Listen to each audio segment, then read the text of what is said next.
Hello friends, welcome to SK motor work. ও যেটা Swift দেখ রাখা আপনারা, এটা গাড়ি অ্যাক্সিডেন্ট হয়ে গেছে, দরজা আর ফেন্ডার আমরা গেছে, যেটা হইলো ইন্স্যুরেন্স ক্লেমে কাজ করছি আমরা। কমপ্লিট হয়ে গেছে গাড়ি, আমরা দরজা রিপ্লেস করছি। মার্গারটা অ্যাভেলেবেল আসলে না, থেকে আমরা মার্গারটা রিপেয়ারিং করছি, কালার করছি দুইটা পার্ট।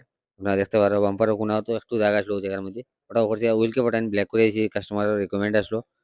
বাকি আপনারা দেখুন, ভিডিও পুরো কন্টিনিউ দেখলে বুঝতে পারবেন কাজ কিরকম করছি আমরা, কিরকম না। ভিডিও ভালো লাগলে ভিডিওটা লাইক করে শেয়ার করে দিবা। আর আমার পেজটা ফলো হয়ে যাবে, এসকে মোটর ওয়ার্ক শিলচর। আজকে কতটুকু মিলবো next video. Keep watching SK motor.